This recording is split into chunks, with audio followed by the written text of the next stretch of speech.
আপনি কি জানেন ভারত মহাসাগরের গভীরে লুকিয়ে আছে এক শহরের ধ্বংসাবেশ, যেটিকে অনেকেই কৃষ্ণের কিংবদন্তির আসল প্রমাণ বলে মনে করেন? হ্যাঁ, এটাই ডুবন্ত দ্বারকা। হিন্দু ধর্মগ্রন্থ অনুযায়ী কৃষ্ণের রাজ্য ছিল এক অপূর্ব নগরী যার নাম দ্বারকা। কিন্তু কৃষ্ণ পৃথিবী ত্যাগ করার পরপরই নাকি সেই শহর সমুদ্র গিলে নেয়। এটা কি শুধু পুরাণের গল্প, নাকি সত্যিই কোনো শহর ডুবে গিয়েছিল? 1980-র দশকে ভারতীয় মেরিন আর্কিওলজি দল যখন সমুদ্রের তলদেশে গবেষণা করতে যায়, তখন ঘটল অদ্ভুত এক ঘটনা। সমুদ্রের নিচে পাওয়া যায় পাথরের প্রাচীর, ঘাটের সিঁড়ির মতো কাঠামো, নগর পরিকল্পনার মতো লেআউট এবং সবচেয়ে গুরুত্বপূর্ণ মানব বসতির চিহ্ন।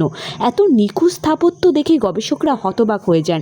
এগুলো কি সত্যিই কৃষ্ণের তারকা, নাকি অন্য কিছু? গবেষণা বলছে এই ডুবে যাওয়া কাঠামোগুলোর বয়স 9000 বছরের বেশি হতে পারে। যেখানে মানব সভ্যতার এত উন্নত স্থাপনার অস্তিত্ব অবাক করা।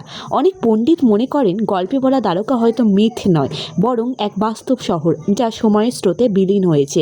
বিজ্ঞানীরা সরাসরি কৃষ্ণের অস্তিত্বে মানেন না, কিন্তু সমুদ্রের নিচে পাওয়া বিশাল নগর কাঠামো তাদের সন্দেহে ফেলে দেয়। তাদের মতে উন্নত নগর পরিকল্পনা, বন্দর, প্রাচীর, এসব সব কিছুই উন্নত এক সভ্যতা যা প্রমাণ পেয়েছে তারা। কিন্তু এই উন্নত সভ্যতা কে তৈরি করছিলেন? ঠিক সেই সময়ে তো পুরাণ অনুযায়ী কৃষ্ণই রাজত্ব করতেন।